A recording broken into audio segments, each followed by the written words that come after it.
Good morning, everyone, and welcome to Shamu Stadium. We're just about ready to get started, but first, do you know what a challenge is? A challenge? Sure. How about getting up early? Doing chores. Homework's a challenge. Okay, good answers. But what's the actual definition of challenge? Well, it can be a call, an invitation, maybe even an invitation to compete. Today, right here at Shamu Stadium, SeaWorld is calling you out. We're challenging you, your teachers, your chaperones, and your school. So what do you say? Do you have what it takes? Are you ready to take the challenge? Oh, come on, you can get louder than that. All right, guys, I want to hear you make some noise if you're ready to take the Shamu Challenge.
Welcome to Ocean Discovery right here at Shamu Stadium.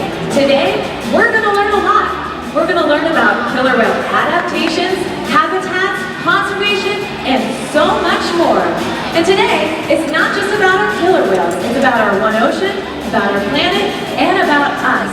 We're going to learn how we're all connected. The Shamu Challenge challenges everything you think you know about killer whales. They're more diverse, more colorful, more amazing than you've ever imagined. For example, not many people know that killer whales are actually dolphins. It's true, they're both cetaceans, or whales, but they're in the dolphin or delphinidae family. So, hi, what's your name? Maddie. Can you stand up for me? What school do you go to? Woodlawn. Ooh, let's hear it for Woodlawn! Very nice. Okay, so here's a question. What do you think is the most widely distributed mammal on the planet? Killer whale? Killer whales! That's a really good guess! In fact, humans are the most widely distributed mammal on the planet. We're also incredibly diverse. We come in a wide range of physical types with many different backgrounds. We eat different things, have different hobbies, and cheer for different teams. So, if we're the most widely distributed mammal on the planet, who's in second place? Shout it out! Killer whales, that's right!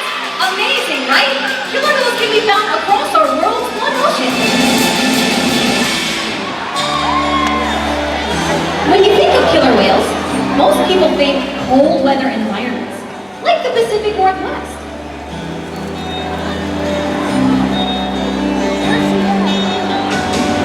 Yeah, killer whales can be found all over the globe, even off the coast of Florida. And they come in different varieties, or ecotypes, depending on where they live, what they eat, and more. So, hi, what's your name? Hank. Hi, Hank. What school do you go to? Lockmore Elementary. Let's hear it for Lockmore! Nice. Okay, here's a really tough question, Hank. What's an ecotype? I have no idea. Good, let's find out. An ecotype is a genetically distinct geographic population within a species that's adapted to specific environmental conditions. Okay, let's make it simple. People live in different places. We have different body types, and we even eat different types of food. We're all still human. Now, what about killer whales? True or false? Shout it out. All killer whales are exactly the same. You got it. False. There are at least 10 killer whale ecotypes, each with different adaptations to help them survive in their specific environments. Until 25 years ago, nobody really knew that there were different kinds of killer whales. The discovery that killer whales were so diverse was big surprise and a big deal. Killer whales live everywhere in the ocean. They eat different types of prey, and they even have physical differences. They're definitely not all the same. Right. 10 killer whale ecotypes, each with different adaptations. Got it. But what are adaptations? Ooh, let's find out. Hi, what's your name? Salome. Hi, Salome. What school do you go to? Hello. Ooh, let's hear. Oh, here they are. PM Wells. Good school. All right. So, can you give me an example of an adaptation? A narwhal tusk? A narwhal tusk. That's an amazing adaptation. Give a round of applause. Nice job. Yeah. Adaptations come in many different forms, like size, speed, coloration, working as a team, even senses like sight and hearing are all adaptations that help killer whales survive. So let's start with size. Wait, anyone, what's the largest species of whale? Okay, good guesses. Adult male killer whales can reach more than 30 feet in length, so they're definitely one of the biggest animals in the ocean. But blue whales can get much, much bigger. How big can they get? Let's find out. Right now, the screens on stage are 40 feet wide. Let's move the screens. Okay, now we're coming up to about 60 feet. Shout it out. Should we stop there or go bigger? Okay, go bigger. Now we're coming up to 80 feet. Do blue whales get bigger than that? You think so? Okay, keep moving the screens. And that's it. Amazingly, blue whales can reach up to 110 feet in length. And here's the perfect size comparison between a killer whale and a blue whale. It would take 4 to 5 killer whales to equal the length of the biggest blue whale. All right, so blue whales are the largest whale. In fact, they're the largest animal to have ever lived on Earth. So killer whales are the largest dolphin, just not the largest whale. But for a big animal, I wonder if they're fast. What do you guys think? Do you think they're fast? Yeah! Yeah, I think so too. Let's watch and find out.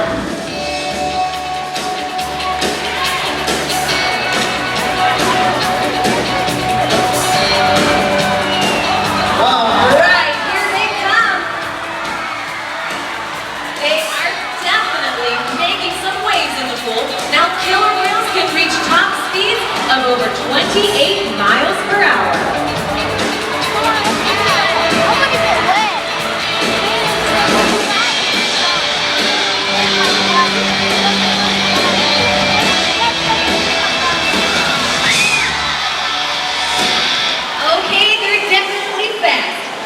Sea lions, penguins, even faster than bottlenose dolphins.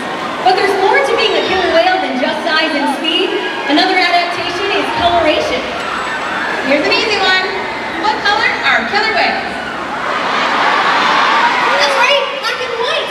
Killer whales have a really cool adaptation that helps them hunt prey. It's called disruptive coloration. In a murky environment like the ocean, a killer whale's coloration makes it hard to see their actual body shape. Here we see what looks like just a massive seaweed. A prey item, like this penguin, might not even recognize that they're looking at a killer whale until it's too late. Also, killer whales are counter-shaped. Their top surface is darker than their surface underneath. From above looking down, they're invisible against the dark depths. From below looking up, they're super stealthy against the light from above. When it comes to hunting prey, a single killer whale is impressive. And depending on where they live and their chosen prey, they've developed some epic hunting techniques. A prey item that can go up on dry land is no problem for a killer whale.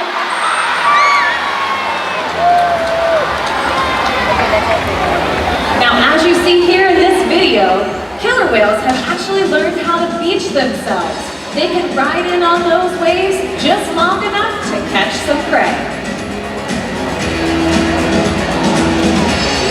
And that blue whale I mentioned? Way too big for one killer whale. So here's incredibly rare footage featuring one of the killer whale's most important adaptations: cooperation.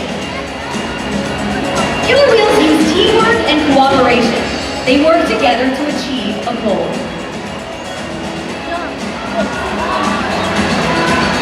Cooperation also comes into play when killer whales hunt fast, small fish that are hard to catch. Check out this footage of killer whales corralling a school of herring into a tight ball. It's called carousel feeding, taking turns to dip in and feed on the fish while the other whales keep the fish together. See how they use their tail fins to move huge amounts of water? Well, I think our killer whale family wants to give you a demonstration. Warning, you might get wet.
Speaking of competition, who do you think would win in a fight? A great white shark or a killer whale?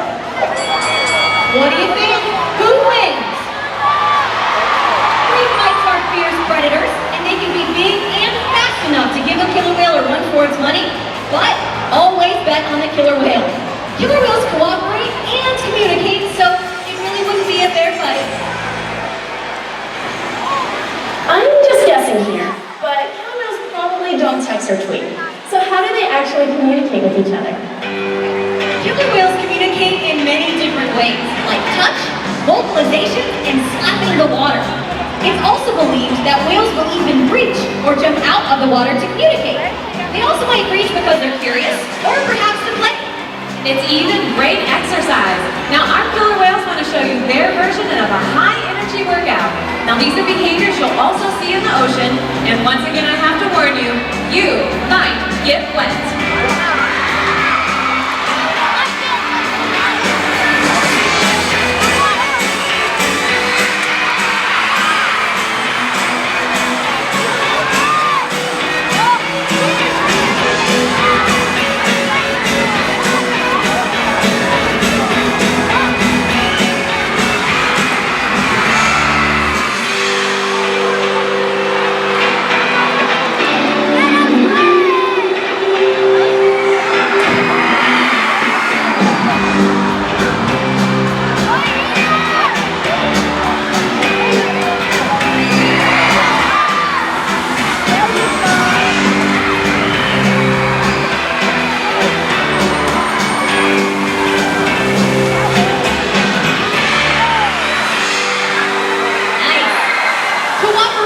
Methods like breaching, physical adaptations, and cooperation are all important factors of the killer whale's position at the top of the ocean's food web. The ocean's food web starts with small creatures like phytoplankton and shrimp like krill, and it ends with apex predators like killer whales and sharks. So, are killer whales and sharks more important than shrimp?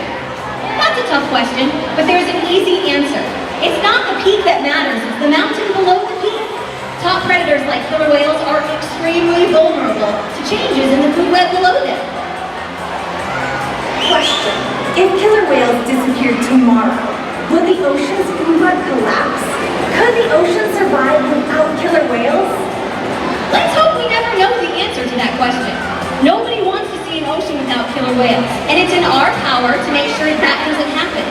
Killer whales are totally dependent on the health of the ocean, and our actions have an enormous impact. If the ocean's food web collapsed, we'd all be in trouble.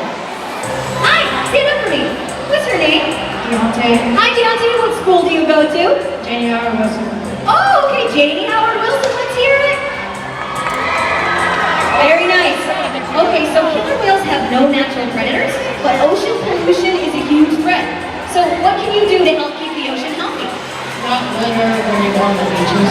Yeah, don't trash where you splash, right? Give him a round of applause. Nice job, Deontay. Yeah, put trash in the proper place. Recycle. I mean, even overfishing is a serious problem. We want to do everything we can to make sure that there's plenty of fish in the ocean for killer whales and for people too. Simple, everyday actions can make a world of difference. All right, guys, today we've learned a lot. We learned about the diversity of killer whale ecotypes, their habitats, conservation, but there's so much more for us to learn. By exploring questions both here at SeaWorld and in the ocean, our combined research gives a better understanding of killer whales and the places that they live. To better understand the killer whale is to better understand the ocean. Exactly. And if we can all join together and cooperate, just as you saw with our killer whales, we can change the fate of our one ocean and our world.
And what we know about the ocean is just a drop in the bucket. We know more about the surface of the moon than we know about the depths of the ocean.